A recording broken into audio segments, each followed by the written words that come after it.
Welcome to Connective Care Education. And the impact this can have in adulthood.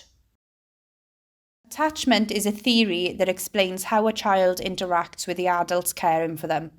Where there is a healthy attachment, the child is confident that the adult will look after their needs for food, comfort, stimulation, and care.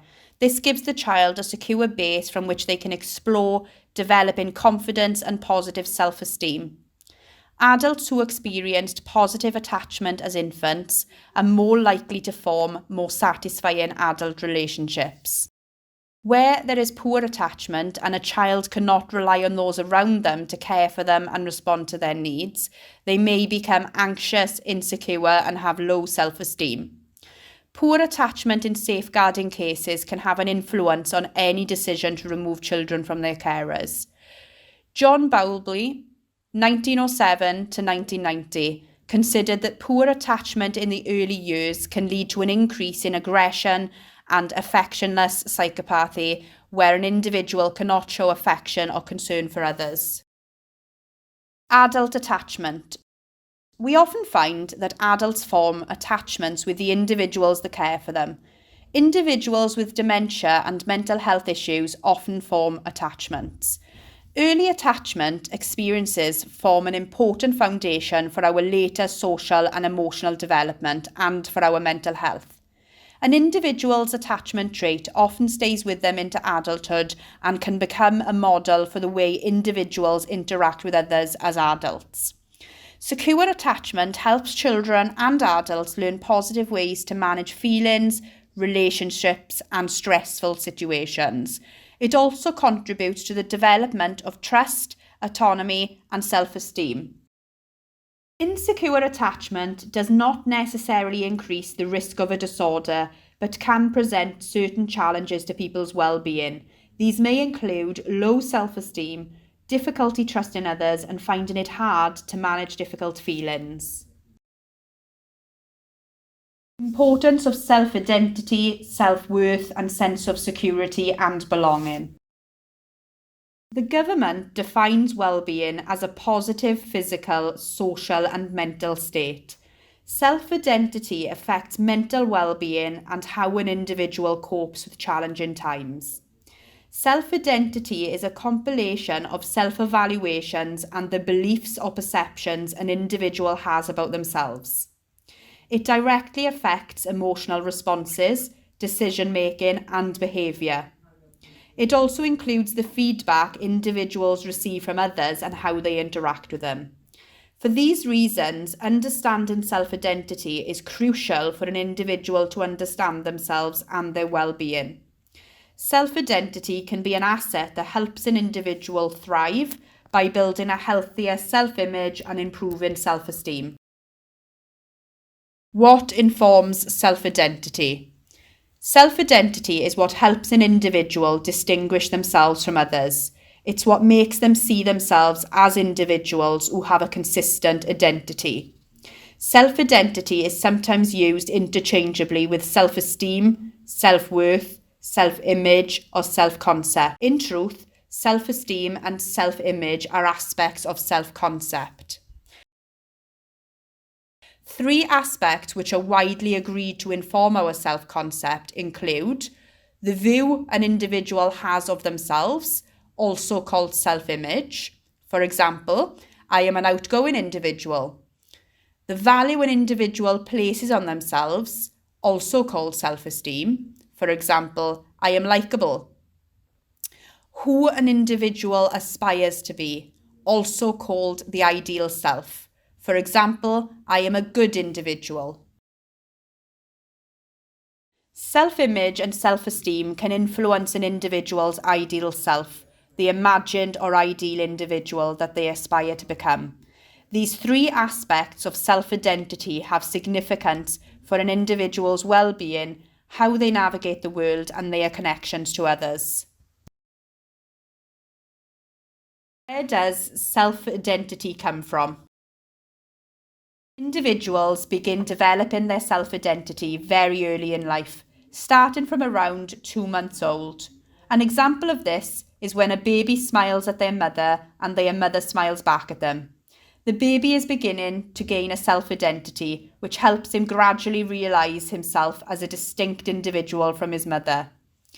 These early experiences affect brain development, creating the neurological foundations for healthy emotional and social interactions later in life. As children grow older, they describe themselves using a growing number of categories as they build their self-identity. At first, these categories will often be based on broad self-descriptions. I am a girl, I am 3 years old, I am not a baby. The range of categories individuals use to describe themselves becomes more complex as they get older.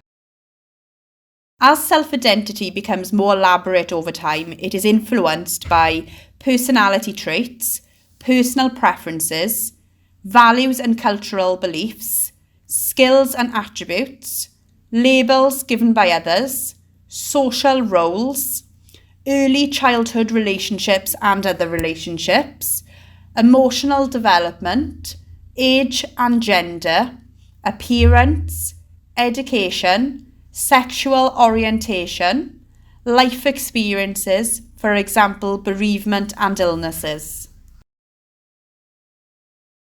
What is self-image? Self-image is not just what an individual sees when they look into a mirror, but is also what they think and how they feel about that reflection in the mirror. Self-image can be understood as the opinion that an individual has about themselves. This opinion is influenced by many factors, such as life experiences and relationships with other individuals.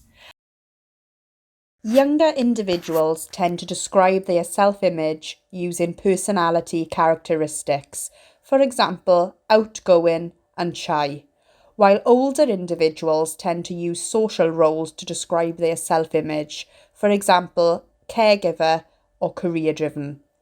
It can be helpful to think about self-image as an individual's comfort zone. When an individual acts in a way that does not fit within their self-image or takes them outside of their internalised comfort zone, they experience discomfort. It can be difficult for an individual to act outside of their comfort zone long term. An individual's self-image can limit their future possibilities. Self-esteem, sometimes referred to as self-worth, is the value that an individual places on himself or herself.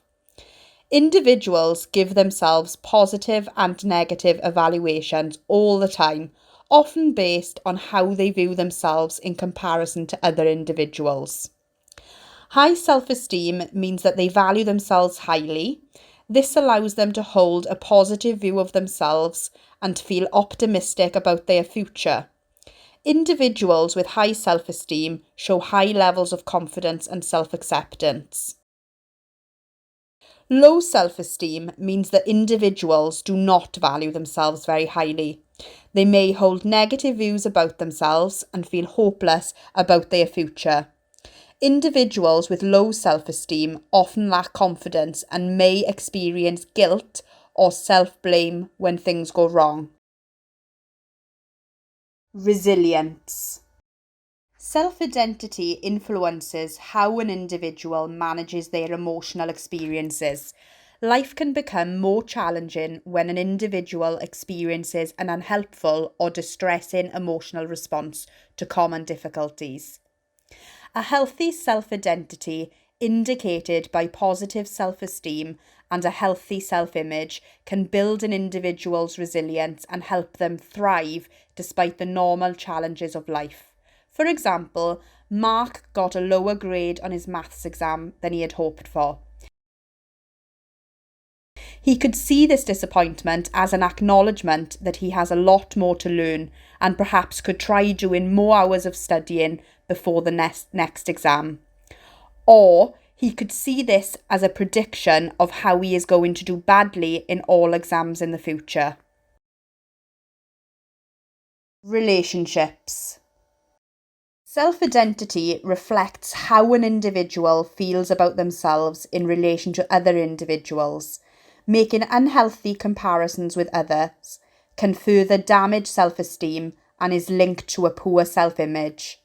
A healthy self-identity enables an individual to interact positively with others, holding both themselves and others in high regard.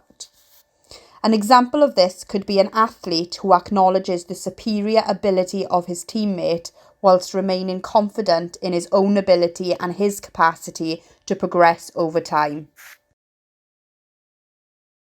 How does self-identity affect resilience? Achieving goals. A healthy self-identity enables individuals to set realistic goals and to achieve those goals. High self-esteem offers individuals the confidence to take risks and to set ambitious targets for themselves. With a healthy self-image, individuals feel optimistic and hopeful about their likelihood of achieving goals. With that, they are more likely to persevere when obstacles arise. For example, a woman who is struggling to get a job, but who has a healthy self-concept is likely to persevere. This is because she is able to see rejections from potential employers as learning opportunities. Even if she might feel low for a short while, she is still optimistic towards the next opportunity around the corner.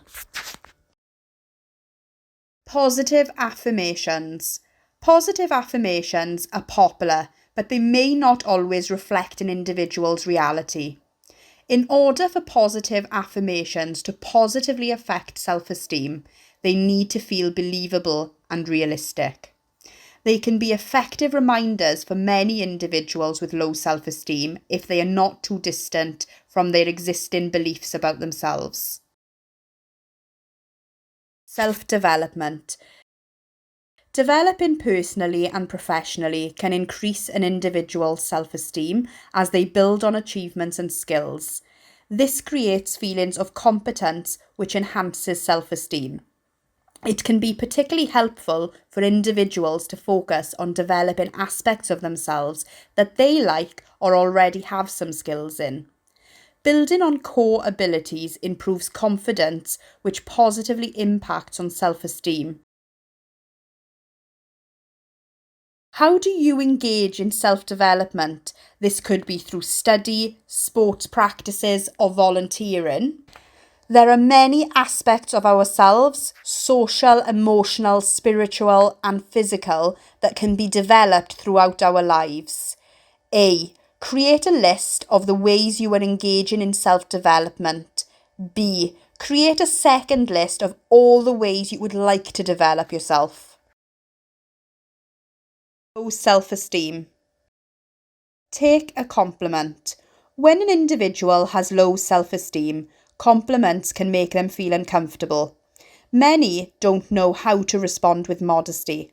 It can be useful for them to practice accepting compliments with gratitude. As this becomes easier, their self-esteem will become more robust. The positive feedback they receive from others can counter the negative assumptions they often make about themselves. Self-compassion. The idea of an individual being compassionate towards themselves can be difficult to understand and cultivate, but it is such an important factor in building self-esteem. A simpler way for an individual to think about it can be to encourage them to treat themselves as if they are a dear friend or family member, an individual that they care about very much. Ask them to consider how they would treat that other individual if they were struggling or if things didn't go to plan.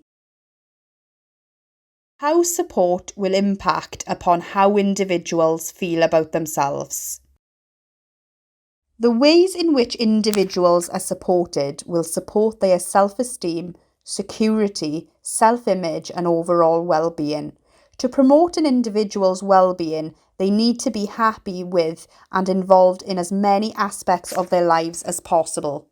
The Social Care Wales Code of Conduct states that care workers should promote the well-being, voice and control of individuals and carers while supporting them to stay safe. Person-centred care respects each individual and their rights, need for choice, dignity, respect and independence. Supporting an individual by involving them in choices promotes independence, empowering them to feel in control of their situation, and helps to develop self-confidence and self-esteem. When an individual requires long-term care or has an illness or disability that changes the way they live, can lead to a reduction in their self-worth. They need to be encouraged and empowered with new challenges and to use their strengths in order to reduce any impact of their self-image. Risk assessments can be used to support independence for individuals and so support their sense of worth and self-esteem.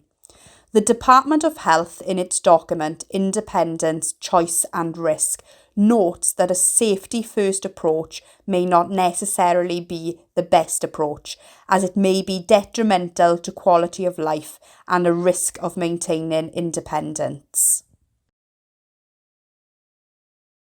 Please pause the presentation here and complete worksheet for Unit 003, Learning Outcome 2, Worksheet 11.